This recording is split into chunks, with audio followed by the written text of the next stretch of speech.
Hello friends, my name is Gopal Agrawal and I'm doing my PhD from NIPER Ahmedabad. I have done my masters from NIPER Mohali. So this is again I have started a new channel and this channel will focus upon learning the textbooks, right, virtually. For example, now I have taken Lehringer. So now in Lehringer, all the chapters that have been there, we will try to learn or read it virtually because virtual learning is now more important, right? So you will easily able to learn all these things, right, and read all these things. So now I'm starting with Lehringer, a very famous book that is based on biochemistry.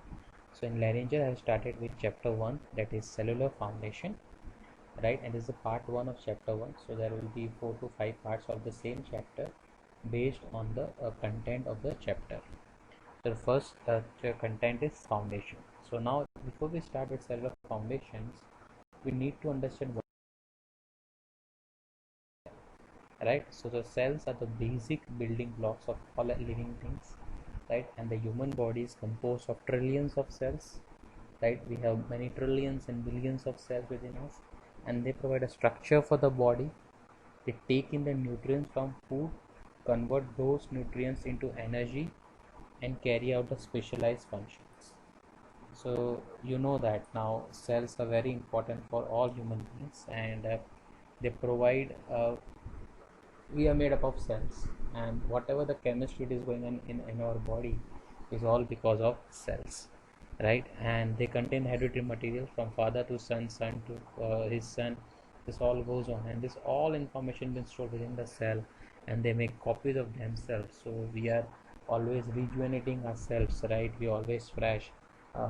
It is said that nearly in a day 1 million to 1 billion billion uh, of red blood cells are dead and have been reborn. So they have a tendency to make themselves, and that's what is very important for a human body. When this growth of making copies goes beyond control, then that occurs a cancer, right?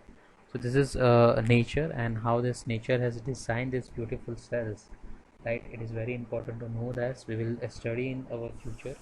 So here I have shown you can see over here. I will just show you. Okay, so this is a SAM image, a very electron microscopy image of cell, of human cell, right? So how these human cells are looking like. We don't have this way cells are very micron in size, right?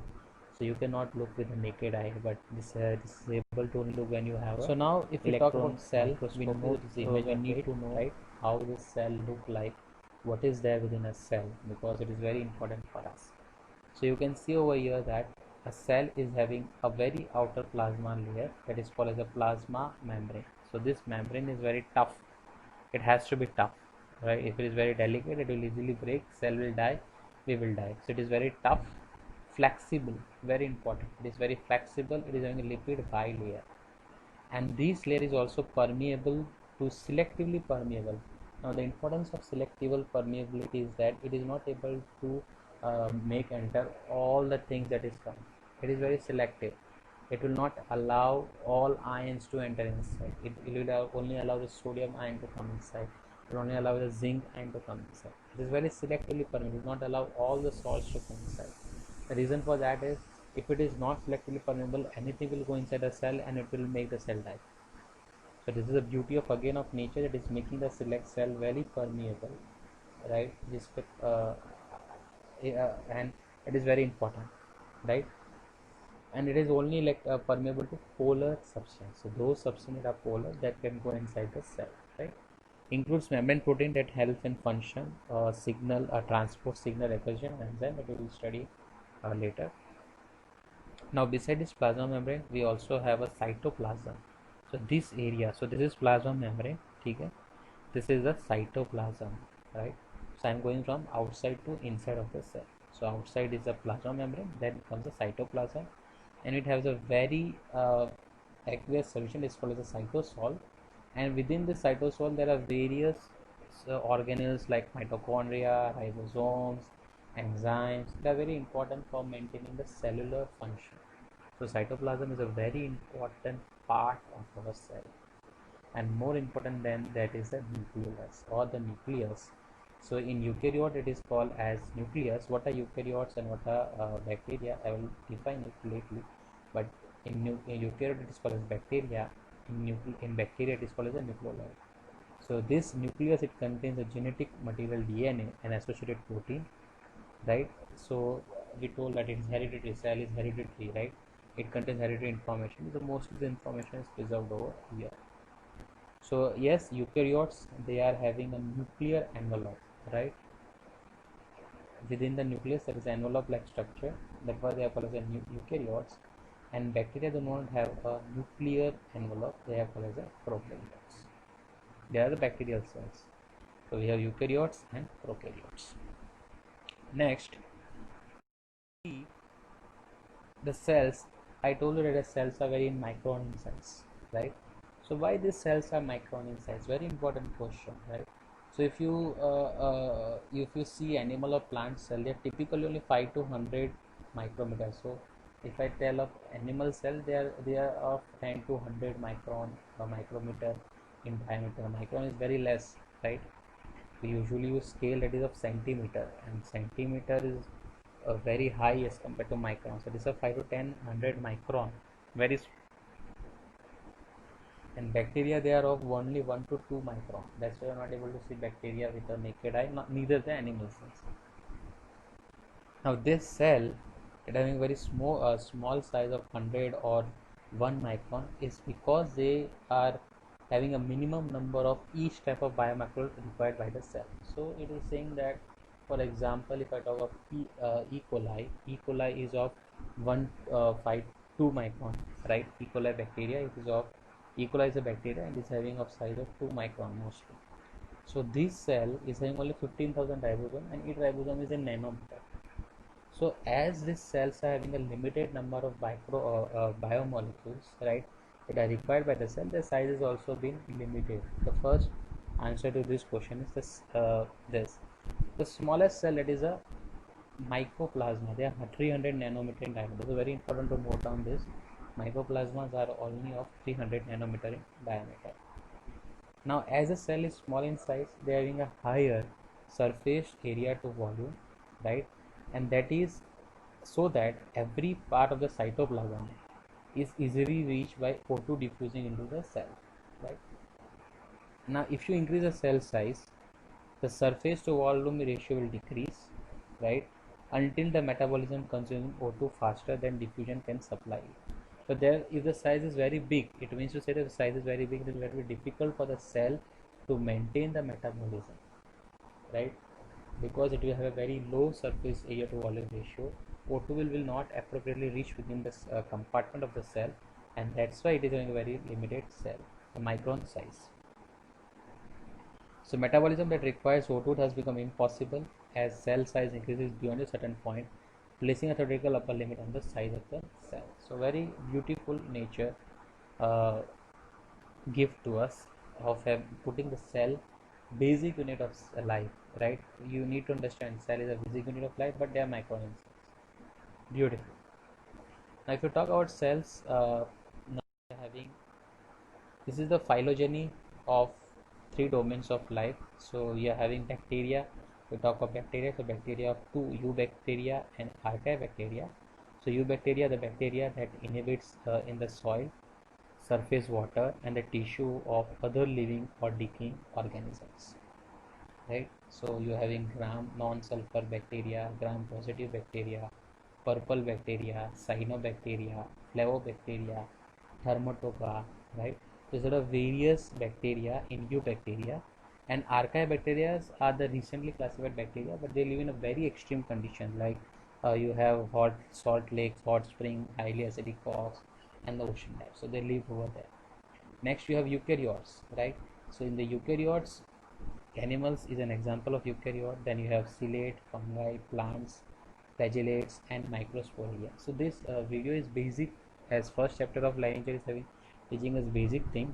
We will learn all this in detail in the future video, but here you need to understand what are eubacteria, what are archaebacteria, within eubacteria which bacteria have been present, within archaebacteria which bacteria have been present, within eukaryotes, which are the different groups of eukaryotes: animals, aggregate, fungi, plants, Flagellaria, Microsporidia. These are the example of eukaryotes. That is very important to know. Now, this archaea bacteria are further distinguished by the habitat in which live. So, there is habitat means if they are living, if they are getting oxygen for their survival, they are called as aerobic bacteria. If they are not having oxygen for their survival, they do not require oxygen for the survival, they are called as anaerobic bacteria. So, aerobic means oxygen, anaerobic means no oxygen. Remember like this. And these aerobic organisms, they derive the energy from the transfer of electrons from the fuel to the oxygen, right? So they transfer the electrons, right, and from the fuel molecules to the oxygen. So oxygen is there, and they transfer electron to this, and from that they get the energy. Whereas anaerobic, they do not require oxygen, right, and they obtain the energy by transferring electron to nitrate, sulfate, or CO2. So they form various poisonous gases like N2, H2S, CH4, right? So these are the anaerobic bacteria. And there is an albigate anaerobes. So if you expose them to oxygen, they are gone, they are dead, right? So beside this, you can classify the organism based on the source of light, so source of energy. If they are obtaining the energy from light, they are called as phototrophs. And this phototroph also, if they are using carbon from CO2, they are called as autotrophs. If they are using carbon from organic compound, they are called heterotrophs. So carbon is very much important for the living organism to get the energy, right? But if they are using carbon from CO2, so plants, they can get the energy from CO2, so they are called as autotrophs. They require the light also, so they are called as autotroph. And also cyanobacteria is example of autotroph. Heterotroph, we have carbon from organic compounds, right? So there is purple bacteria and green bacteria. Energy from chemical compounds, you have again heterotrophs that obtain from organic compound only.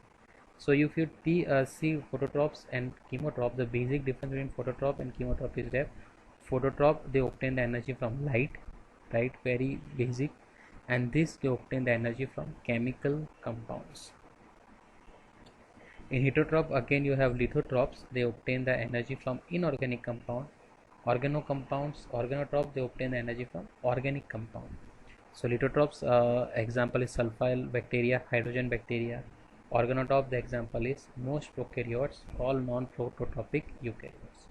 So here you need to remember the example of each of the classification. For example, plant is an example of autotroph. Cyanobacteria is example of autotroph. It is very important for the that can be asked in the exams. Beside this, you need to remember this statement that all chemotrophs require source of oxygen, organic nutrients. They cannot fix CO2 in organ. It means that all chemotrophs, now you can see that chemotroph also require energy from chemical compound. Autotrophs, they require carbon from CO2. Okay, it means that chemotrophs cannot get the energy from CO2.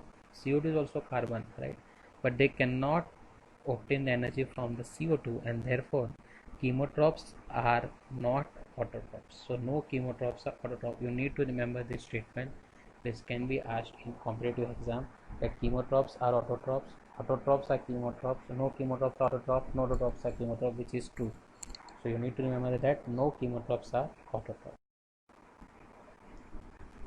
Here you will have a circular, a very round shape like DNA molecule that are called as a plasmids. And plasmids nowadays they're using to resistance, for the resistance, antimicrobial resistance, they are most been confirmed to the plasmids, right? And this, in laboratory we are using this DNA segments, especially these plasmids, for various genetic modification of the E. coli. So here you can see this is a figure of an animal cell, right? Let me move the point here.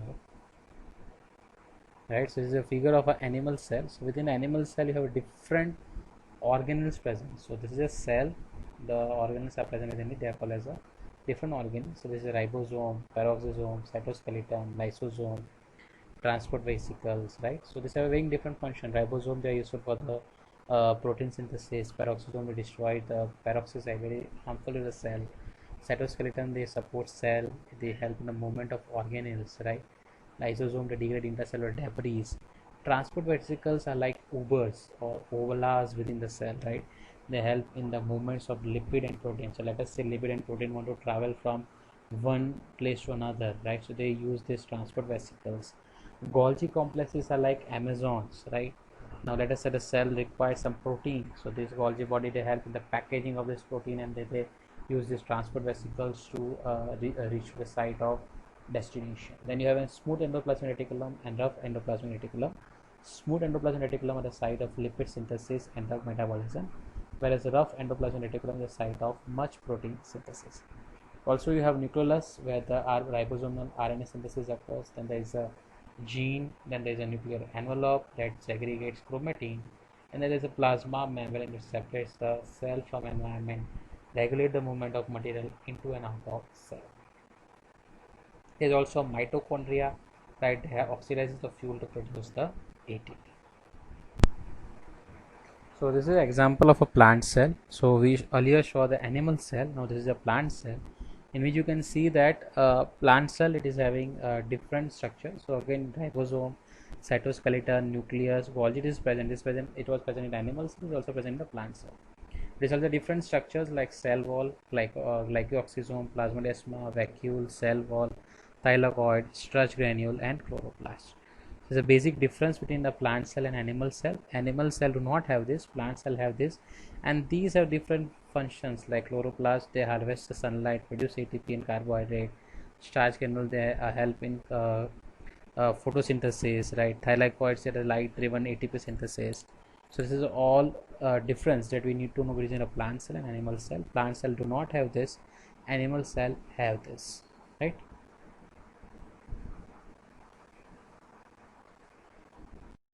This, there are two different methods to separate. There is a direct differential centrifugation. So let us you take a tissue, so and you crush that tissue, that is called as a homogenization, and you centrifuge at a very low speed. So you will get a pellet containing the whole cell. Whole cell means cell that are not been properly been crushed. Nuclei, cytoskeleton, plasma membrane, that we do not require. Let us say. Again, you centrifuge at a very high speed, right? You will get at a 20,000 G, let us say for 20 minutes, you will get mitochondria, lysosome, peroxisome. Again, then you centrifuge at high speed from this. So this pellet, you take it with you. You take the supernatant. Again, you subject it at a very high speed. You will get microsomes, right? Again, you take the supernatant. Again, you shoot a very high speed for, let us say, 1,50,000 for 3 hours. You get supernatant containing soluble protein and pellet that is containing ribosome or larger macromolecules. So in this way, from a cell, you can separate the different organelles using different speed. Another method is isopenic sucrose density centrifugation. So in this centrifugation, you fill a tube with a solution of, let us say, sucrose, let us say 10%, 15%, 20%. So you make first this sucrose solution 10, 15, 20. Let us say you fill it, you put the sample, that is tissue having a different densities, right? Tissue having cells of different densities, you centrifuge it. So based on the density, now wherever the cells or wherever the organelles beyond, you call it as a beyond density, it exactly matches with the layer, the organelle will settle over there, right? So what will happen, the beyond, once the beyond density has been matched, right, of the organelle, it will settle over there. So you will get less dense component, here you will get more dense component. Then again you centrifuge it, or again you remove it, right, properly, this upper layer, you fractionize it, so you will get in the less dense component, here you will get the more dense. So this way you can have different densities organelle separation. Now the question arises, why this beyond density is been there in the organelle. So it is a ratio of the different lipids and protein in each type of organelle. So let us say ribosome is having different lipid and protein component within it. Golgi is having different lipid and component, more lipid component, or the ratio of lipid and protein. So it will have a different density. So this ribosomes and Golgi, they have a different ratio of this lipid and protein components, so therefore they have a different beyond density and therefore they will separate differently in this uh, sucrose density centrifugation. So that's all for the centrifugation. If you have any further queries, you can contact me on my this email ID.